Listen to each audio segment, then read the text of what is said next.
These two cameras allegedly have the same sensor. It's a partially stacked 24 megapixel sensor made by Sony.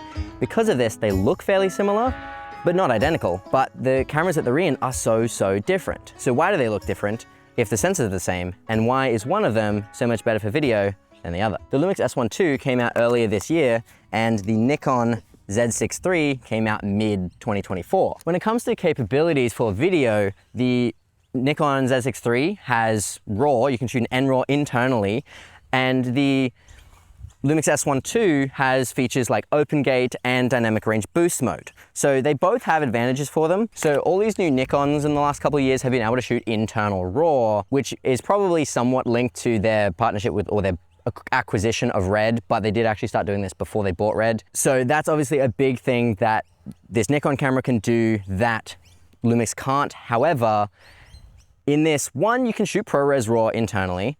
I just have never really used ProRes, but you can shoot ProRes in both of these. However, when it comes to RAW, you can shoot B-RAW externally in the S1II, and I actually made a video about that recently using the Blackmagic Video Assist 12G HDR. So they are both able to shoot some version of RAW internally, but then also you have B-RAW external from the S1II, which you don't have with the Z6III. Now, some of the big features with the S1II is you have open gate.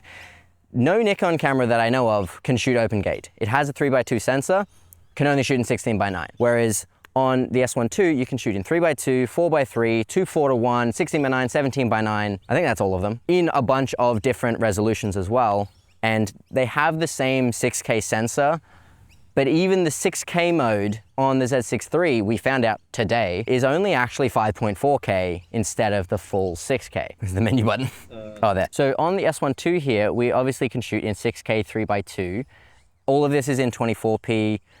Now they obviously have different menu systems, so this is actually every single mode you can shoot in this system frequency, which includes all the 24p and 48p modes. If you add on the 23.98, the 25 and the 30 FPS modes, and even 60, you're gonna add so many more. Whereas on the Nikon here, it looks like you've just got all the possible modes in all the frame rates in one section. And as you can see, like, that's not as many options as even this has in just 24 and 48. And I think actually there's some 120 and some 96 in there as well. But you've just got so many more options on the S1II, and some of those options like 3x2 open gate, whereas even in the highest resolution on the Z6III here, you're only going to 5376 by 3024, whereas on the S1II here, we're at 5952 by 3968. Even if we go down to the 16:9 mode, which is the 5.9K mode here, we're at 5888 by 3312. So it's both taller and wider when it comes to resolution. There's more resolution in that mode versus the highest resolution mode we can shoot in H.265 at least on the Z6III. And a couple other monitoring features that the S1II here has is false color, and I've just got this bound to a function button so I can just see the false color there, and then obviously as I change my exposure, it'll change that. That is super helpful, way better than Zebras or any other monitoring for exposure feature. So that's just so good that you can do that. You just can't do that in the Z6III. Another feature that it has is anamorphic D-squeeze. Now, we have 1.3, 1.33, 1.5, 1.8, and 2 times, and there's no D-squeeze in the S1, in the Z6III, is there? Nope. Nope. None. Yeah, so there's no anamorphic D-squeeze on the Z6III. And linked to those modes before, there's no 3x2 and there's no 4x3, so even shooting on anamorphic, you're not gonna get the same flexibility because you're just gonna be ridiculously wide. You're gonna shoot like 2.76 to 1 in a 16:9 mode compared to the, you know, final crop of like maybe a 2 to 1 or 2.25 to 1 in a 4x3 or a 3x2 mode on the S1II. And one more thing that the S1II has that the Z6III doesn't is the dynamic range boost mode. Do you know what the base ISOs in log are on the Z6III? Yeah, so for log, you've got 800 as the main base, okay, and then you've got 6400 as the second base. Okay, so that is a bit different to the S1II. So 800 and 6400? Yeah. On the S1II, it's 640 and 5000. But you can also switch on dynamic range boost, which sets it to 1000, but it uses a dual gain output. So it uses both of those merges it into one, because it basically reads the sensor twice, so it doubles the readout speed, which is why you wouldn't want to be doing like fast pans with it on or anything like that. But you get almost another stop of dynamic range. So you go from like 14-ish stops to 15 stops, according to Lumix. It's probably not actually that, but you know. Do you know what the advertised dynamic range is for video on the Z6III? I think it's 13 and a half. 13 and a half, okay, so like similar. Now, some things I have heard about the Z6III is the shadows can be quite noisy and the dynamic range can just sort of have some issues. Have you found any issues with? Yes, Z6III and Z8, which we're filming on right now, I've noticed if you don't expose correctly, you do have to lift up. Even the slightest bit can be noisy. Okay, so not good. Whereas the dynamic range boost mode on the S1II is really good for cleaning up shadows, but also you just have slightly more dynamic range, and I haven't noticed any particular noise issues with the shadows on the S1II the whole time I've had it. Okay, on the Z6III, you've got the classic flip out screen that was way harder to open than I feel like it should. It clicks in there like really solidly, which I guess could be good in some ways, but you've got the regular sort of flip out, flip around screen that like any mirrorless camera will have right now. But on the S1II here, we've got the 5-axis or multi-axis, I don't know what they actually call it, but you've got that same functionality of all the flips and stuff, and also the tilt.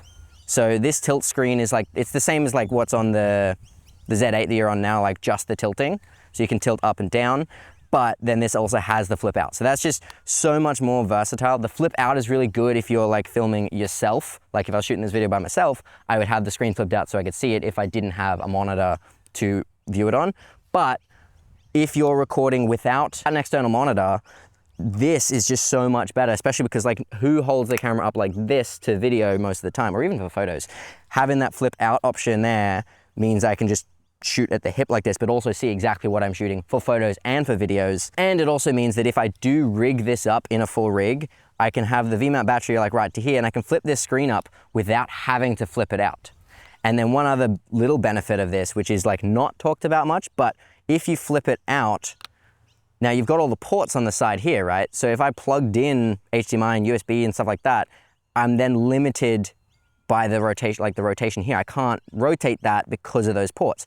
But if I tilt the entire thing out, that's not an issue because it moves it back away from those like HDMI cable or USB cable. So that's just like super little minor thing, but it does make it better. Autofocus tests. Can you move a bit closer? Yeah, so he's just gonna keep moving, and we're just gonna see how this tracks his face. Seems to be doing pretty well. Even when he covers his face, it still tracks. So that's the S1II, and then keep going. This is on the Z6III. It's hard to tell from back here, but it is still looking like it's tracking pretty well. So autofocus seems to be pretty similar on both. I don't know, have you ever had any particular issues or really good experience with the autofocus on this? Bad experiences? I don't think so. No? Cool, yeah. So like, they're both decent, but probably neither of them are Sony level, because Sony just is way better at autofocus than both of these brands. But autofocus, good, not the best in class, but good enough for pretty much everything that you'd need it for. Okay, and then of course, because these are two different brands, they're gonna have different lenses. So Lumix is part of the L-mount alliance, so you have all L-mount lenses that you can use, which are Leica, Lumix, Sigma, and actually recently Viltrox joined the L-mount alliance. So you can use any of those lenses and they will be native lenses to this Lumix camera. On Nikon, you only have Z-mount or Z-mount cameras. I'm Australian, which is like just all Nikon's lenses. However, because of the flange distance of the Z-mount, you can adapt Sony lenses if you get an adapter. So theoretically, you have all of Nikon's lenses. And no one else makes Z-mount lenses, do they? Apart from like Cine lenses and stuff? Or there's a couple others. They're not like Canon where they don't let other people make their lenses? Yeah, so yeah, okay. Like all the aftermarket ones. Yeah, okay. Viltrox as well. Does Sigma or Tamron or anyone make Z-mount lenses? Yeah. Yeah, okay. So there are still third-party lenses, but of course, like first party would just be the Nikon lenses. And then of course, you technically have all of E-mount to use as well, but that won't be native, so I don't know what the performance would be like compared to like a native Z-mount lens. I'd say it's about 80%. About 80%, yeah, that's fair enough. The Tamron and Sigma are probably as good as the Z-mount in terms of their performance. Sharpness is better on the Z-mount though. Yeah, okay. And then before we talk about the price, the ergonomics. These are built for two different things. Nikon has been generally focused on photography since it's existed, probably. So this is a much more of a photography focused camera. Antonio's a photographer, he uses this majority for photography, Yeah. right? Yeah, I mean, I know you make videos for social media and stuff as well, but it's most... I film on them. I film weddings and engagement sessions and stuff, but it's probably about 80% photo, 20% video.